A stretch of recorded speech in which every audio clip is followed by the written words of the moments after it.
Hey, this is Blake Sloan. I've been selling real estate over 14 years. Our team of highly trained professionals, along with our unmatched marketing, has sold thousands of homes here in the Myrtle Beach area, and this is how we do it. So I wanted to cover some things about getting a rapport for you guys. It was important. I had in my notes here. Number one, the way to establish that you're an expert in your field, right, is obviously number one, body language. Does my body language show I'm interested and actually care? Lean in with them. I have an openness about me, right? So whenever and I learned this a lot through Warrior and stuff too, the way to look at that, I want you guys to take into account. I wrote down number two, I want you to listen with your whole body. What does that mean? If I have listened with my whole body, what does that mean? Well, if you're leaning into what they have to say. Yes. I'm leaning in. I have hand gestures, right? I'm truly present. Like I said, I don't care whatever is going on behind me. I don't pay attention to it. And I've talked about this with you guys, and some of y'all came in when I was doing listing appointments downstairs and like test me on it. I don't ever turn around. Why is that? Because it breaks the energy of the room, the energy of what's happening. Does that make sense? It's important to do. And so you can't allow them to break the energy. So you're laser focused to them, because if you're really jumpy, they're going to read that the same way. And so you got to have that calmness in your mind, the calmness in your mannerisms, and the smoothness, so to speak. Does that make sense? Because they're going to mirror and feel what you are. The third part of that is matching and leading. What do you think that means? Mostly my pace and energy. So if I come in, I'm super wound up and I'm jumpy, and I'm coming like this, and do all this, and guess what? You're not in rapport. They're thinking, who the f is this crazy idiot coming in here that's a spaz, right? And there's a lot of agents that are spazzes. I'm telling you. You hear even stomping downstairs, hitting the stairs, coming in, flying in late, papers everywhere. Like, that's not in rapport with people. And automatically, their antennas are up like, all right, this person doesn't have their shit together. I don't trust them. It's important. So calm, smooth, very good at that. So when I match and lead, I'm matching their pace of their words usually, and I'm going to pick it up and lead it. And so I had to do this because I speak very quickly, right? And so this is very difficult for me, but I got very good at it. So I'd slow down with them, connect with them, get where they're at, meet them energetically, and then what I do?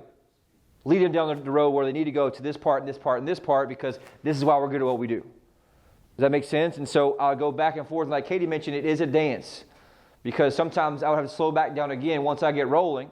I want to feel if I'm in rapport or not.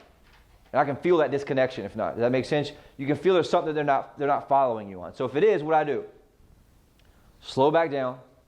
I match them where they're at. I slow my words, my pace, everything about my whole aura just slows down and gets calm. And then I'm going to pick where they're at, and I'm going to move them back to where I need to go. Why is that? Because I need to have them to have movement. That's what leaders do, right? And so that's important. On the flip side, you can also be too slow. If you get a high-paced personality and you're slow, trying to hit every, cross every T and dot every I, you're going to lose them because you haven't matched their pace. And so that's what good salespeople do, is you got to understand that. And so that's number 4, is you have to gather intelligence intelligently.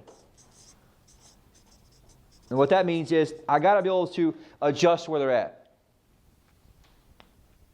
I'm not worried about, this is where you got to get good in the presentations, because if you're still worried about what your next block says, you're screwed, because you're not able to worry about the key things, which is where my people at, what's their rapport, what are they saying, where are they at. And that's important right now. And this is all about the presentation. If you're still also meeting people out there showing properties, not going through a formal presentation, you're screwed, because you don't have true influence, right? And so that's just something I want you guys to think about in doing so. And I really made me to kind of think about that and how I looked. And one thing I wrote down that I had here that we talked about is overall eye contact should be maintained around 72% of the time of your meeting. So if you want to keep it simple, 75% of the time I'll be looking them in the eyes, where they're at. Where they're at. I want to be reading them, because if they're off and not connected to me, what's that mean? You don't have their attention. I got to go back and pick them up, right? Because I don't have their attention. So that's important for you guys to look at, right? Match your prospects' movements, maintain unconscious rapport. Pace the prospects in their world and lead them into your world, like I talked about. I go back and pick them up verbally, energetically, whatever it is, and I move them where I need to go. Because why is that? I need to get excited. If they're low energy and I remain low energy, then guess what? Then we're never going to get anywhere. We're both just going to be thinking about it at the end. But if I go back and pick them up and have my high energy pull them along with me, then we're able to get something that's a win-win. Does that make sense for you guys? What are you hearing about that? I would ask, what's the best way to practice this for people that are pretty low empathy? What you mean, like, That just don't pick up on body language, that don't. Anybody can do it. You just got to get good at it. Yeah. Yeah, some people I've told 20 times they don't get it, right? You just got to be very good at it. You can always be average. Thankfully, the presentation is good enough you can still sign 8 out of 10 people. But the problem is they're not loving you and they're not sticking with you and they're not buying with you. You can sign a bunch of people, but they're obviously not sticking with you. That's why you get some people will sign 10 people and sell 8 of them a house. That's the art, right? But some will sign 30 people and only sell 6 a house. And you need to know those numbers, because if your numbers aren't that high, then guess what you're screwing up? These type things. You're unconsciously not even knowing you're disconnected to your people.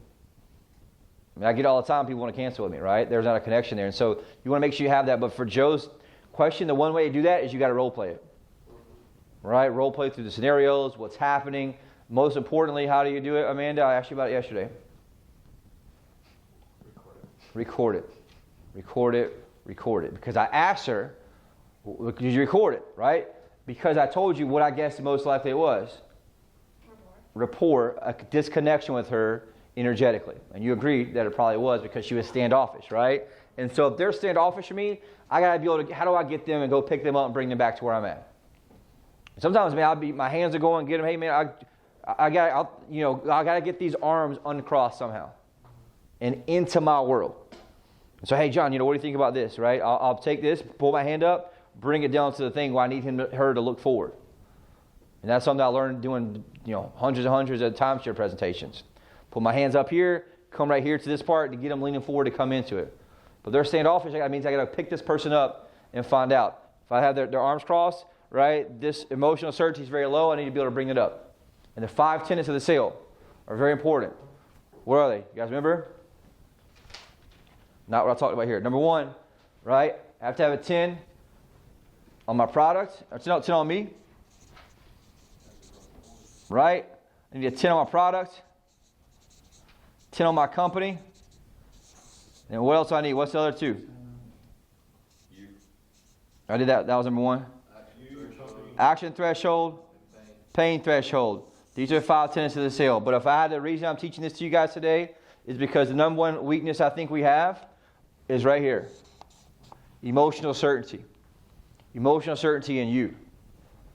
And so that's going to be helped fixed by connecting and making sure I'm with them. And they don't even know what it is they don't trust about you. That's why they call it's in their gut. What we call it's emotional uncertainty. And so part of me doing that is because you can energetically be off. And I see all the time. There's certain agents that are constantly seem to be in chaos. Barry and I talked about one of the deals he's doing with another agent. She's in constant chaos. Her buyer wanted to back out. Guess what? Most likely the buyer backed out because of how she's operating with her client.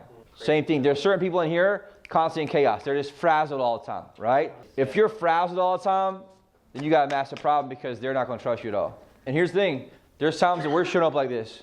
There's times we're having this happen. So we got to be in control of all of this, right? You got to constantly be in control of you, and your clients got to feel that you're in control of you. If they feel uncertainty in you, they're going to feel a disconnection with you. This could happen in how you show up. If you show up to a showing frazzled, you don't have your papers together, guess what? Their emotional certainty is gone. Not just now, forever. And so you got to be on point. If I have a lawyer, and I meet my lawyer, and they're frazzled and freaking out, guess what happens to me? I'm freaked out too, and I don't want this lawyer anymore.